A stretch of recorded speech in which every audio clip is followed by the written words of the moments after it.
entre o homem e a mulher como entidade familiar. Repetir isso aí. Quem achar, por exemplo, que a família pode ser 2 homens e 2 mulheres, apresente uma PEC, uma vez aprovada, eu vou respeitar isso daí. Tem muitos artigos da Constituição que eu não gosto, vou transcender, você não gosta. Mas para nós vivermos em sociedade, aquela é a nossa Bíblia aqui na Terra. Agora, trazendo um pouco para a realidade das discussões do dia, a gente está vivendo uma situação muito polarizada, né? A gente tem aí o pessoal que defende o governo, defende a permanência da presidente Dilma, por outro lado, o pessoal que pejorativamente é chamado de coxinha, que defende a saída da presidente, enfim. Qual é o prejuízo para o Brasil com essa polarização que a gente está enfrentando? Nós podemos diminuir o prejuízo decidindo o mais rápido possível a questão do impeachment. Tá? Eu, por exemplo, sou contra. Eu digo uma coisa a você: tem algo mais grave ou tão grave que a corrupção. É a questão ideológica. O governo está nos conduzindo para uma igualdade, mas uma igualdade na miséria. Enquanto você está vendo apenas o aposentado chiando, que o mínimo aumenta mais que o piso do mínimo, deixando para lá, vamos assim dizer.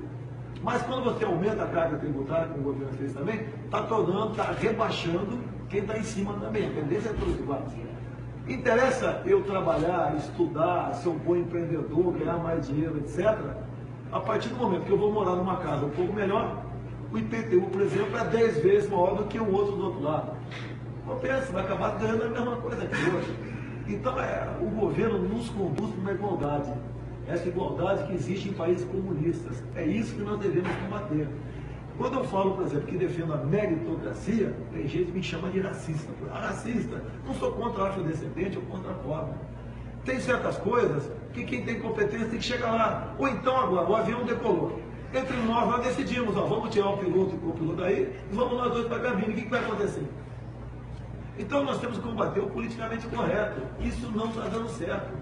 Violência aumenta, nossa economia está ladeira abaixo, briga entre nós, luta de classe. Mas o senhor acha que a meritocracia, ela funciona no Brasil, já que a gente vive num país muito desigual? Por exemplo, como que alguém que é criado na Zona Sul, em colégio particular, alguém da periferia pode ter as mesmas condições, os mesmos méritos? Olha só, o que o senhor fala sobre você não pode pegar uma pessoa simplesmente botá-la sem base no ensino superior. Não vai dar certo. É uma excelente cobertura, mas não tem estrutura naquela casa. Durante o período militar, que alguns criticam, que eu defendo os valores daquela época, muitos métodos daquela época, eu estou com 61 anos, era vergonha você estudar em escola particular. O professor tinha como exercer a sua autoridade na sala de aula. O currículo escolar não é esse lixo que está aí, voltado para ideologia, homoafetividade, filosofia e humanos. Não era. Era completamente diferente. Quando você, por exemplo, realizava uma festa, né, boda de prata, sei lá o que for, os primeiros das listas convidados os professores, hoje estão completamente deixados de lado. Pesquisa da PEOSP em São Paulo. O professor está muito mais preocupado em não apanhar do que dar aula. Então, se você tiver como dar um bom currículo e dar meio do professor exercer a autoridade, essa pessoa pobre vai ter como galgar realmente o ensino superior em condições de ser um profissional competente que vai ser útil para a sociedade. Porque hoje em dia, o que está sendo levado para a cabeça do pobre é o seguinte: se tu botar um diploma na parede e resolver os teus problemas. E não é assim.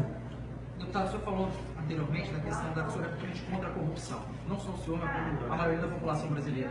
Agora, adianta só a saída de políticos corruptos do poder? Adianta? Ou teria que acontecer uma mudança no sistema político? A gente vê que são partidos que acabam se aproveitando, são cargos loteados.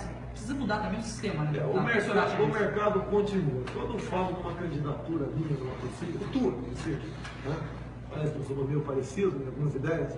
Eu falo o seguinte: não basta você votar num candidato que tem uma postura apenas. Você tem que votar nos federais, nos senadores, que pensem de maneira semelhante.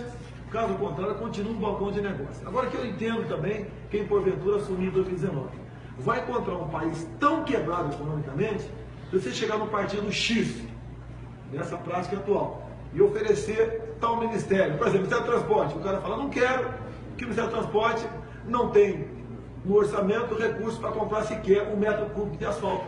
Então, talvez, dessa desgraça que nós vamos enfrentar até o final do governo Dilma, né, 2018, nós possamos, então, renascer e ressurgir das cinzas. Agora, quando te chamam de preconceituoso, de homofóbico, racista, xenófobo. Não me chamaram de corrupto ainda. Mas já estamos falando que o seu patrimônio cresceu bastante. Você fala agora, dizem que eu estou com um terreno em Angra dos Reis de 60 mil metros. Com helicóptero, inclusive, na porta de casa, tá ok? Não vou dar mais de maluco aqui, mas gostaria que fosse verdade. Vão me acusar do quê? Olha só, eu nunca apoiei governo nenhum. Joaquim Barbosa falou que eu fui o único da base aliada que não foi comprado pelo PT. Alberto Youssef falou que eu sou um dos 3 parlamentares do PP que não pegou dinheiro da Petrobras. E 2011, uma fita exclusiva que eu tenho, o Luiz Fernando, o Fernandinho Bellamar, dizendo também numa audiência pública lá que eu era o único que não tinha rabo preso naquela comissão. Agora, você se tornou uma terceira via para a eleição presidencial de 2018. Você se considera essa terceira via, já que nós temos aí a oposição, o PSDB, a situação PT, e você como uma terceira via?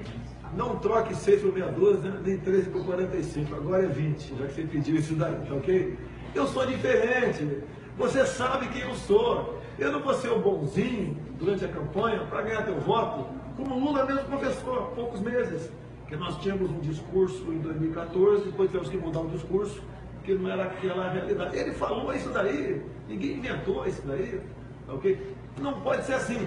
Eu prefiro perder e viver em terra na planície do que ganhar e viver de cócoras no Planalto. Entre o homem e a mulher como entidade familiar. Repetir isso aí. Quem achar, por exemplo, que a família pode ser 2 homens e 2 mulheres, apresente uma PEC, uma vez aprovada, eu vou respeitar isso daí. Tem muitos artigos da Constituição que eu não gosto, quando você lê, você não gosta. Mas para nós vivermos em sociedade, aquela é a nossa Bíblia aqui na Terra. Agora, trazendo um pouco para a realidade das discussões do dia, a gente está vivendo uma situação muito polarizada, né? A gente tem aí o pessoal que defende o governo, defende a permanência da presidente Dilma, por outro lado, o pessoal que pejorativamente é chamado de coxinha, que defende a saída da presidente, enfim. Qual é o prejuízo para o Brasil com essa polarização que a gente está enfrentando? Nós podemos diminuir o prejuízo decidindo o mais rápido possível a questão do impeachment. Tá? Eu, por exemplo, sou contra.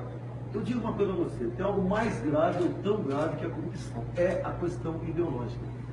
O governo está nos conduzindo com igualdade, mas a igualdade na miséria.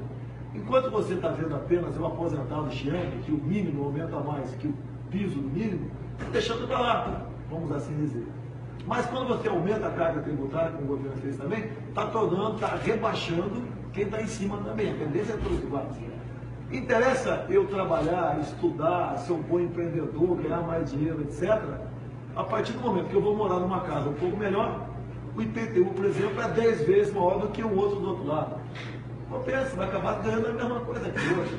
Então o governo nos conduz para uma igualdade. Essa igualdade que existe em países comunistas. É isso que nós devemos combater. Quando eu falo, por exemplo, que defendo a meritocracia, tem gente que me chama de racista. Racista, não sou contra afrodescendente ou contra pobre. Tem certas coisas que quem tem competência tem que chegar lá. Ou então agora, o avião decolou. Entre nós decidimos, vamos tirar o piloto e o copiloto daí e vamos nós dois para a cabine. O que vai acontecer? Então nós temos que combater o politicamente correto. Isso não está dando certo. Violência aumenta, nossa economia está ladeira abaixo, briga entre nós, luta de classe. Mas o senhor acha que a meritocracia, ela funciona no Brasil, já que a gente vive num país muito desigual? Por exemplo, como que alguém que é criado na Zona Sul, em colégio particular, alguém da periferia pode ter as mesmas condições, os mesmos méritos? Olha, você não pode pegar uma pessoa simplesmente e botá-la sem base no ensino superior. Não vai dar certo. É uma excelente cobertura, mas não tem estrutura naquela casa. Durante o período militar, que alguns criticam, que eu defendo os valores daquela época, muitos métodos daquela época, eu estou com 61 anos, era vergonha você estudar em escola particular. O professor tinha como exercer a tua autoridade na sala de aula. O currículo escolar não é esse lixo que está aí, voltado para ideologia, homoafetividade, filosofia e humanos, não era. Era completamente diferente. Quando você, por exemplo, realizava uma festa, né, boda de prata, sei lá o que for, os primeiros das listas convidados os professores, hoje estão completamente deixados de lado. Pesquisa da PEOSP em São Paulo. O professor está muito mais preocupado em não apanhar do que entendo também quem porventura assumir em 2019. Vai encontrar um país tão quebrado economicamente você chegar no partido X, nessa prática atual, e oferecer tal ministério, por exemplo, Ministério do Transporte, o cara fala, não quero, que o Ministério do Transporte não tem no orçamento recursos para comprar sequer 1 metro cúbico de asfalto. Então, talvez, dessa desgraça que nós vamos enfrentar até o final do governo Dilma, né, 2018, nós possamos, então, renascer e ressurgir das cinzas. Agora, quando se te chamam de preconceituoso, de homofóbico, racista, xenófobo, não me chamaram de corrupto ainda.